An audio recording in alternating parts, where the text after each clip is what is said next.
Hello বন্ধুরা, সবাই কেমন আছো? দেখো আজকে চলে এসেছি আর একটা রেসিপি নিয়ে। দেখো এখানে জিরে আছে, এখানে আদা আছে, এখানে লঙ্কা আছে, শুকনো লঙ্কা।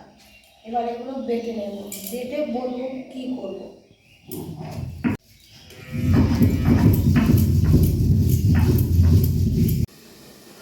যে বাটিটা তুলে নিয়েছি, এবার এর মধ্যে মাছ দিয়ে দেবো।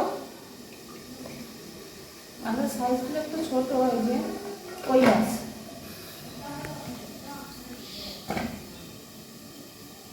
এবার এর মধ্যে দিয়ে দেবো হলুদ, লবণ পরিমাণ মতো। হ্যাঁ, এই যে হলুদ দিয়েছি, এই যে লবণ দিয়েছি, লবণটা একটু বেশি করেই দেবো।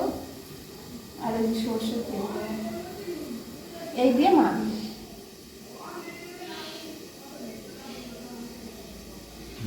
মাখাটা দেখাও বন্ধুদের একটু।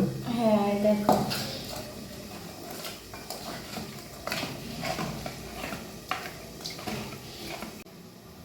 এই যে হাঁড়িতে জল দিয়েছি অনেক আগেই, হাঁড়ির জল উঠে গেছে। এবার চাউলগুলো দিয়ে দেবো।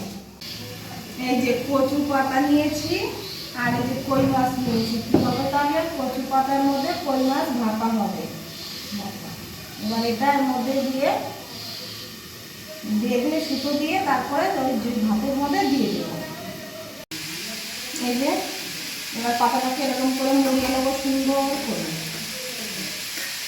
ভালো করে বাঁচতে হবে, মোড়াতে হবে, না হলে কিন্তু বেরিয়ে যাবে। ছোট্ট করে নেবো, এই যে বাঁধবো, ভালো করে বাঁধতে হবে, যাতে ভাতে দেবো তো বেরিয়ে না যায়। এই দেখো আমার ভাত উঠিয়ে গেছে, ভাত সিদ্ধ হয়ে গেছে। চাল তো অনেক জল আছে, তো এত জলের মধ্যে ওটা দেওয়া যাবে না, তা হাত একটু গেলে আনবো। এই যে ফ্যান গেলে এনেছি, ফ্যান এবারে যেটা দিয়ে দেবো। দেখো কুটুলি করেছি।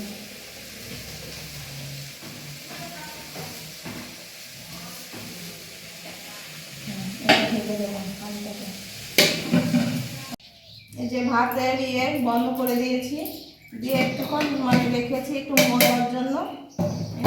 এবার নামাবো। দেখো এই যে উপরে দিয়েছি, তো তুলে নিতে পারবো।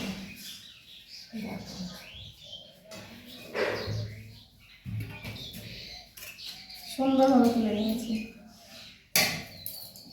যে ভাত অনেকটাই পরিষ্কার করে নিয়েছি। এবার এই যে সুতালিগুলো একটু কেটে নেবো। এই যে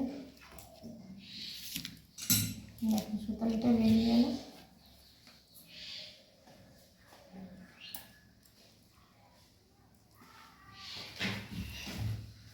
দেখো কি সুন্দর, কচুটা পুরো গলে গেছে।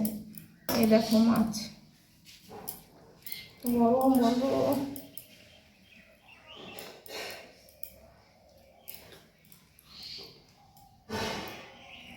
এই দেখো খুব গরম, দেখেছো মাছ কি সুন্দর বলেছে। দেখো দেখো সবাই এরকম করে খেয়ে দেখবে, খুব টেস্টি লাগে।